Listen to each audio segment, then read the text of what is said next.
பதவி யோகம் பெற தயாராகி கொண்டிருக்கும் மிதுன ராசி அன்பர்களே, ஏன் பதவி யோகம் அப்படின்னு சொல்கிறேன்னா, உங்கள் 10ஆம் இடத்துல தான் சுக்கிர பகவான் உங்கள் ராசி அதிபதி மற்றும் சனி பகவான் கூட சூரியன் ராகு இத்தனை கிரகங்கள் சேரப்போகுது. அப்போ உங்களுக்கு 10ல் குரு ஒரு பதவியை நாசத்தை பண்ணும். ஆனால் 10ல் இத்தனை கிரகம் இருக்கும்போது உங்களுக்கு ஏதோ ஒரு துறையில் செழிப்பாக கொடுக்க போகுது, அப்படி மாற்றக்கருத்து இல்லை. அப்போ இந்த விஷயத்தில் உங்களுக்கு சரியான காலகட்டத்தில் பயன்படுத்தும் போது இதை நம்ம பயன்படுத்தி தொழில் ரீதியாக, சங்கங்கள் ரீதியாக, எக்ஸாம் ரீதியாக ஒரு நிர்வாக கமிட்டி மெம்பராக வர்றது, இந்த நேரத்தில் ஒரு எலெக்ஷன் வருதுன்னு வைங்க, அப்போ ஜெயிக்கிறது எல்லாத்துலேயும் முக்கியத்துவமான மாதங்களாக இருக்கும் இல்லையா. இப்போ இந்த நேரத்தில் திருமணம், குழந்தை பிறப்பு, தொழில் ரீதியாக, பிஸ்னஸில் எப்படி எக்ஸ்பேண்ட் பண்ணலாம் ஒன்றுனா பார்ப்போம். முதல்ல அனைவருக்கும் வணக்கம். நான் உங்கள் ஸ்ரீ சுபம் விஜயகுமார். பொதுவாக மிதுன ராசி அப்படின்னால மைத்துனம் அப்படிம்பா, இணைத்து கொள்ளுதல். இன்னொன்று தம்பியாக இருக்கலாம், நட்பாக இருக்கலாம், ஒரு உறவை மெயின்டைன் பண்ணக்கூடியதில் சிறப்பான ராசி இந்த ராசி. இந்த ராசிக்கு ப்ளஸ் பாயிண்ட்டே என்ன தெரியுங்களா? Presence of mind. டக்குன்னு ப்ரெசன்ஸ் ஆஃப் மைண்டாக பேசுகிறது, சாதுர்த்தியமான இது, இன்டெலிஜென்ட். இந்த ராசிக்காரங்க படித்தாங்க படிக்கலைங்கிறதுல வேறு, அவ்வளோ இன்டெலிஜென்ட்டாக பேசுவாங்க. நிறைய தலைவர்கள் இந்த ராசி லக்னமாகவே இருந்திருக்காங்க, நம்ம தமிழ்நாட்டையும் ஆண்டிருக்காங்க. அவங்களாம் இந்த லக்னத்தில் இருக்கும்போது எவ்வளோ பெரிய டைரெக்டாக எவ்வளோ பெரிய ஆளாக இருந்தாலும் எதிர்த்து ஜெயிக்கக்கூடிய அம்சம் உள்ள ராசி இது. இந்த ராசிக்கு என்னென்னா தாய்ப்பாசம் அதிகம், ஆனால் அதை அனுபவிக்க தடையும்போம். அம்மா உறவுகள், சொந்த பந்தங்கள், ஊர்களாக ரொம்ப பிடிக்கும், ஆனால் அடிக்கடி போக முடியாது. ஏன்னா உங்களுக்கு பொறுப்புகள், ரெஸ்பான்சிபிலிட்டி இருக்கும். அப்புறம் பிஸ்னஸ் பண்ணணும்னு இன்ட்ரெஸ்ட் வந்துக்கிட்டே இருக்கும். ஒரு பிஸ்னஸ் பண்ணணும் அப்படின்னு இன்ட்ரெஸ்ட் வந்துக்கிட்டே இருக்கும். அதோட முக்கியமாக வேலையில் டெவலப் ஆயிரும். பிஸ்னஸாக வேலையான்னு பார்க்கும்போது வேலையில் எவ்வளோ போஸ்டிங் இருக்கேன், இதை விட்டு நான் ஒரு ஆர்கனைசேஷன் ஆரம்பிக்கிறதா அப்படின்னு ஒரு இதாக இருக்கும். ஆக மொத்தம் உங்களுக்கு பொதுவாகவே வளர்ச்சியாக இருக்கிற ராசியில் இந்த ராசி ஒன்று. ஒன்றே ஒன்று சொல்லுவோம்னா, எப்போ பார்த்தாலும் உங்கள் ஒரே ஒரு கம்ப்ளைண்ட் சொல்லுவாங்க, ஹெட்செட் யூஸ் பண்ணிட்டே இருக்கேன், பாட்டு கேட்டுகிட்டே இருக்கேன், நடனம், கவிதை இதில் இன்ட்ரெஸ்ட் இருக்கிறனால ஒரு சில குடும்ப உறவுகள், நண்பர்கள் அது கேலி செய்ய வாய்ப்புண்டு. அது பொதுவான பலன் தானே. சரி, இப்போ நடக்க போகிற மார்ச் மாத சிறப்பு பலாபலனை பார்ப்போம். பொதுவாக உங்கள் ராசி அதிபதி இந்த மாதத்தில் 10ஆம் இடத்தில் நீச்சபங்க ராஜயோகத்தை கொடுக்குறார். ஃபஸ்ட்டு இந்த மாதத்தில் எப்படி இருக்க போகுதுன்னா, ஒரு சின்ன ஒரு மைனஸ் மாதிரி ஃபீல் ஆகும், அதுவே பின்னாடி ப்ளஸ்ஸாக மாறிடும். அது சொல்லுவாங்க ஒரு பழமொழி கூட, வேலை போயிருமே நினச்சேன் ஆனால் ப்ரமோஷன் வேலைக்கு வந்துருச்சு அப்படிம்பாங்க இல்லையா. அந்த மாதிரி ஒரு விஷயமாக இருந்தால் அப்படியே மாறியக்கூடிய வாய்ப்பு உண்டு. அதனால் ஃபஸ்ட்டு உங்களுக்கு எமோஷனல் சம்மந்தப்பட்டது, உணர்வு ரீதியாக சின்ன சின்ன அப்ஸ் அண்ட் டவுன் இருக்கிற மாதிரி இருக்கும். ஆனால் நெட்டு ரிசல்ட் சக்ஸஸாக இருக்கும். ரைட்டு, நான் குறிப்பாக உங்களுக்கு வேலை விஷயமாக போகிறேன், அது ரொம்ப முக்கியம். இப்போ வேலை, உங்கள் 6ஆம் அதிபதி 11ஆம் அதிபதி அவர் உங்கள் ராசியிலே பயணிக்கிறார். இப்போ வேலை செய்யும் இடத்தில் இம்ப்ரூவ்மெண்ட் உண்டு, பதவி உயர்வு உண்டு, நிர்வாக திறமையில் நல்ல அங்கீகாரம் இருக்குது.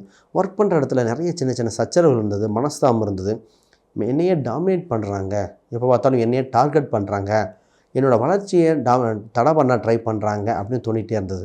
இப்போ அதற்கு ஒரு முற்றுப்புள்ளி வச்சு அடுத்த ஸ்டெப்புக்கு போகிற மாதிரி வரப்போகுது கால சூழ்நிலை. இப்போ உங்கள் கையில் அதிகாரம், உங்கள் கையில் அப்ரூவல், நீங்கள் சொல்கிறது தான் அவங்க கேட்கும் நிலையில் வந்திருக்காங்க.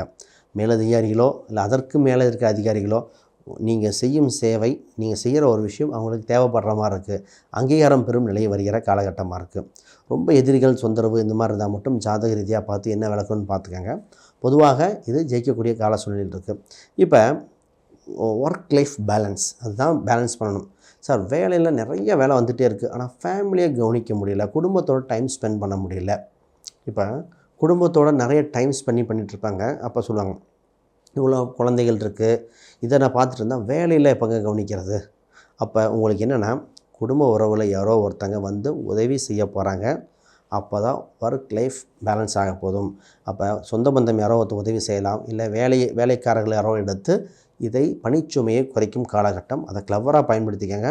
ஏன்னா ஃபேமிலியும் முக்கியம், பொருளாதார ரீதியாக முக்கியம், ஆண் பெண் இருவருக்குமே இது. குறிப்பாக பெண்ணாக இருக்கிறவங்களுக்கு என்னென்னா, அவங்களுக்கு இந்த நேரத்தில் நிறைய ப்ரொமோஷன் இருக்குது. ஃபேமிலி பேலன்ஸ் அவங்க தான், ஜென்ஸோட அவங்க தான் பேலன்ஸ் நல்லா சமமாக பண்ணிடுவாங்க. உங்களுக்கு இது நல்ல காலகட்டம். பொதுவாக ப்ரெஷர் சம்மந்தப்பட்டது, ஹெல்த் விஷயத்தில் சொல்கிறாலும் ப்ரெஷர், ஒர்க் ப்ரெஷர் மட்டும் கொஞ்சம் பார்த்து டீல் பண்ண வேண்டியிருக்கு. ஏன்னா நீங்கள் செய்யறதுக்கு உங்களுக்கு அப்ரூவல் உண்டு. ரைட், இப்போ திருமணத்தை பார்ப்போம். பொதுவாக அவங்க 7ஆம் அதிபதி ராசிக்கு 12ஆம் இடத்துல வக்ர நிவர்த்தியார், உங்கள் ராசிக்கு வேறு வரப்போகிறார். நம்ம திருமணம் சம்மந்தப்பட்ட விஷயங்கள், பேச்சுவார்த்தைகளை பொதுவாகவே இன்னும் கொஞ்ச நாள் தள்ளி வைக்கலாம். ஒரு சில ராசிகள் உடனே பண்ணுங்கன்னு சொல்லியிருக்கேன். உங்களுக்கு இப்போ வருகின்ற தகவல்கள் திருமணத்தோட வேலை, பொருளாதார ரீதியாக இம்ப்ரூவ்மெண்ட் அதிகமாக இருக்குங்க. பிஸ்னஸ் சம்மந்தப்பட்ட கான்சன்ட்ரேட் பண்ணுங்கள். திருமணம் சம்மந்தப்பட்டு கொஞ்சம் இத்தனை நாள் வெயிட் பண்ணிட்டீங்க, இன்னும் கொஞ்ச நாள் நல்ல நாள் வரப்போகுது. அப்போ பார்க்கும் வரன்கள் உங்களுக்கு மனதுக்கு பிடித்ததாக நல்ல வளர்ச்சியை கொடுக்கும். இப்போ பார்க்குற தகவல் என்ன ஆகும்னா, இருக்கா இல்லையா சொல்கிறதா சும்மா பேச்சுவார்த்தை ஜாதகம் தூக்கிட்டு அலைஞ்சிக்கிட்டே இருக்கிற மாதிரி இருக்கும், ஒரு முடிவுக்கு வராது. ரைட். இது 2வது திருமணம் சார், ஆல்ரெடி செகண்ட் மேரேஜ் இருக்கிறவங்களுக்கு பலனே வேறு. சார் ஆல்ரெடி திருமணமாகி டைவர்ஸ் ஆனாங்க, வேறு வரன் பார்த்துட்ருக்கோம். அப்போ தடைப்பட்ட திருமணம் வரைக்கும் போய் நின்ன திருமணம் அந்த மாதிரி இருக்கிறவங்களுக்கு திருமண வரண அமைப்பு வாய்ப்புண்டு. குறிப்பாக திருமணம் குயிக்காகவே நடக்கும். உங்களுக்கு நல்ல வரணம் அமைஞ்சு நல்ல வாழ்க்கை அமையக்கூடிய காலகட்டம். அப்போ முதல் மேரேஜ் அவங்களுக்கு மட்டும் தான் கொஞ்சம் வெயிட் பண்ணுங்கிறது. பிஸ்னஸ் 10ல் எத்தனை கிரகம் இருக்குது சும்மா விட்டுருமா? பதவி யோகம் உண்டுங்க. பதவி யோகை அறுவடை செய்ய தயாராகுங்கள். பிஸ்னஸ் சம்மந்தப்பட்டதில் நிறைய ஐடியாஸ் வரும்.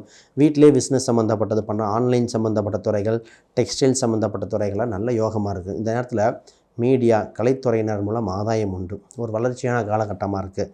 இந்த நேரத்தில் புது புது ஐடியாஸ்கள், புது புது பிரான்ச்சுகள் ஓப்பன் பண்ணுறோம். ஒன்றுக்கு மேற்பட்ட கடை ஸ்தாபனங்கள். அப்போ அத்தனை ஐடியாஸும் வர சூழ்நிலை இருக்கிறனால இது உங்களுக்கு சாதகமான நேரம். இப்போ உங்களுக்கு கொஞ்ச நாளில் 9ஆம் அதிபதி வேறு வரப்போகுது, தர்ம கர்மாதிபதி யோகங்கள். அப்போ ரொம்ப நாளாக ஒர்க்கில் காம்படிஷன், ஒர்க் சம்மந்தப்பட்டது நிறைய காம்படிஷன், அந்த காம்படிஷனை வின் பண்ணி நம்பர் 1 பொசிஷனுக்கு வரலாம். இப்போ ஒரு சில இதில் பார்த்திங்கன்னா ரியல் எஸ்டேட் துறையில் இருக்கிறவங்க, பப்ளிசிட்டி சினிமா துறையில் இருக்கிறவங்க என்னென்னா நிறைய பண்ணுறோம் சார், ஆனால் எங்கள் ரிசல்ட் வரல. அந்த நெட் ரிசல்ட் என்ன ஆகுதுன்னா உங்களுக்கு சாதகமாக வந்து வளர்ச்சியான சூழ்நிலை வர மாதிரி இருக்குது. ஆக மொத்தம் ஒரு சிறப்பான மாதமாக இருக்குது. நீங்கள் குறிப்பாக தைரியமாக பண்ணலாம். இப்போ இதில் என்னென்னா அவங்க 10, 12 அதிபதிகள் பரிவர்த்தனை அடையது வேறு. இந்த பரிவர்த்தனை இன்வெஸ்ட்மெண்ட் பண்ண வேண்டி வரும். அப்போ பணம் சம்மந்தப்பட்டது இன்வெஸ்ட்மெண்ட் பண்ண வேண்டிய வாய்ப்புகள் இருக்குது. அதை அடுத்த விருத்தி பண்ணக்கூடிய காலகட்டம் இருக்குது. இது பாருங்கள். மாணவர்களுக்கு பொதுவாக மாணவர்களுக்கு பார்த்திங்கன்னா 4ஆம் இடத்துல கேது பகவான், நாளில் சுபகிரகங்கள் நிறைய பார்க்கறனால எழுத்து தேர்வில் கொஞ்சம் எழுதி பார்க்கணும். எழுத்து சம்மந்தப்பட்ட ஆதாயம் இருக்குது. இருந்தாலும் எழுதி ப்ராக்டிஸ் பண்ண வேண்டிய அமைப்பு உண்டு. டியூஷன் சென்டர் இல்லை வீட்டுக்கு வெளியே போய் படிக்கிறது, வீட்டில் உட்காந்து படிக்கிற என்வாயன்மெண்ட் இப்போ இருக்க வாய்ப்பு குறைவுங்க. பொதுவாகவே இந்த பேரண்ட்ஸுக்கு நான் நிறைய பேத்துக்கு ரெஃபர் பண்ணது ஹாஸ்டல் தங்கி படிக்கிறது, இல்லை ஃப்ரெண்ட்ஸ் வீட்டில் போய் படிக்கிறது, இல்லை ஒரு ஆசிரியர்கிட்ட போய் கைடன்ஸ் படிக்கிறது, வீட்டில் உள்ள மொட்டை மாடியில் உட்காந்து படிக்கிறது பண்ணி இடத்த மாற்றி உட்காந்து படிக்கணும். இந்த நேரத்தில் ஒரு சின்ன ஐடியா கொடுக்குறேன் பாருங்கள். எனக்கு சூளம் என்னென்னு பாருங்கள். அந்த சூளத்துக்கு ஆப்போசிட்டில் உட்கார வச்சு, அதாவது இப்போ வடக்கு தெற்குனா கிழக்கு மேற்காக உட்கார வச்சு பார்க்கும் பொழுது உங்களுக்கு அடுத்த படிநிலைக்கு போகும். அதனால் அந்த திசையை பார்த்து உட்கார வச்சு படிக்கும் பொழுது உங்களுக்கு ஒரு வளர்ச்சியை கொடுத்து விடும். ரைட். 5ஆம் அதிபதி உச்சம் பெறுவது 5 குலதெய்வ கோயில் சம்மந்தப்பட்டதில் ஆதாயம் உண்டு. கோயில் சம்மந்தப்பட்ட கமிட்டியில் ஒரு நிர்வாக பொறுப்புகள் வருகிற காலகட்டம். சங்கங்கள் அதில் ஒரு நிறைய மதிப்பு மரியாதை கூடும். குழந்தைகளால் பெனிஃபிட் அடைய போகிறீங்க. குழந்தைகள் சம்மந்தப்பட்ட ஒரு ஆதாயம் உண்டு. அது குழந்தைகள் சம்மந்தப்பட்ட ஒரு பெஸ்ட்டான சூழ்நிலை இருக்கும். ரைட். இப்போ சொத்து சுகங்கள், பொதுவாக இடம், வீடு, சொத்து சுகங்கள் 4ஆம் இடத்துல இத்தனை பார்வை இருக்குல்ல, இடம், வீடு ஆல்ரெடி சிக்கலாக இருக்கும் சொத்தை மட்டும் ப்ராசஸ் பண்ணுங்கள். இப்போ சொத்து சுகங்களில் கொஞ்சம் வெயிட் பண்ணால் இன்னும் கொஞ்சம் பெட்டராக இருக்கும். அதாவது இடம் விற்கும்னா விற்கும், ஆனால் அந்த டாக்குமெண்ட்டை 1க்கு 2 முறை வெரிஃபை பண்ணணும். வீடு, இடம், சொத்து வாங்கக்கூடிய ஆதாயம் உண்டு. பூர்வீக ஊரை விட்டு வெளியூரில் சொத்து வாங்கினாலும் ஈஸியாக இருக்கும். பூர்வீக ஊர் சொத்தில் சிக்கல் வர வாய்ப்பு உண்டு. ஆக மொத்தம் பத்திரத்தை திருத்து பத்திரம் போட இதாக இருக்கும் சார். ரொம்ப சொல்லுவாங்க, அப்படி சார் ரொம்ப நாள் டாக்குமெண்ட் இருக்குது, இருந்தாலும் ஒரு சைன் மிஸ்டேக் ஆச்சு, சின்னதாக ஒரு டீட்டெயிலிங் மிஸ்ஸாக இருக்குது, அப்போ திருத்து பத்திரம் போடுவதற்குண்டான காலகட்டமாக இருக்குது. விவசாயம் சம்மந்தப்பட்ட சொட்டு நீர் பாசனங்கள் போடலாம். விவசாயம் சம்மந்தப்பட்டது, அப்புறம் நூல் கயிறு சம்மந்தப்பட்ட துறைன்னு இருக்குது. சொட்டு நீர் பாசனம் உண்டு. அதில் அந்த ஆட்டோ ஓட்டுநர்கள், அது மாதிரி ஒரு வண்டி வாகனம், டிராஃபிக் இதில் வண்டி ஓட்டிகிட்டு போகிற டூரிஸ்ட் வண்டி, இது அவங்களுக்குலாம் கொஞ்சம் பெனிஃபிட்டான காலகட்டம் பாருங்கள். ரைட். இப்போ பூர்வீகம் சம்மந்தப்பட்ட சொத்துக்கள் சம்மந்தப்பட்ட பேச்சுவார்த்தைகள் இப்போ வேண்டாம், விட்டுறலாம். ரைட். ஹெல்த் வைஸ் பார்ப்போம். அதுக்கு முன்னாடி யாருக்கா ஜாதகம், பிரசன்னம், வாஸ்து, நியூமராலஜி பார்க்கணும், கீழே இருக்கிற எண்களுக்கு தொடர்பு கொள்ளுங்கள். உங்கள் கேள்விகள், சந்தேகங்கள் தான் கீழே கமெண்ட் பண்ணுங்கள். ரைட். இப்போ பார்ப்போம். இப்போ ஹெல்த் வைஸில் நிறைய இம்ப்ரூவ்மெண்ட்டுக்கான காலகட்டங்க. அதாவது மைண்டு, இப்போ ஹெல்த்து சொல்கிறத விட மைண்டு தான் பார்க்கணும். உங்கள் ராசியிலே செவ்வாய் பகவான் இருக்கார், 6ஆம் அதிபதி. இப்போ இமோஷனல் சம்மந்தப்பட்டது, கோபங்கள் அதிகமாக வர்றது, டக்குன்னு கோவப்படுறது, இந்த மாதிரி இம்பேலன்ஸ் மட்டும் நடக்கக்கூடிய காலகட்டமாக இருக்குது. அப்போ மனதை ஒருநிலைப்படுத்த வேண்டிய காலகட்டம். மூச்சு பயிற்சியாக இருக்கலாம்.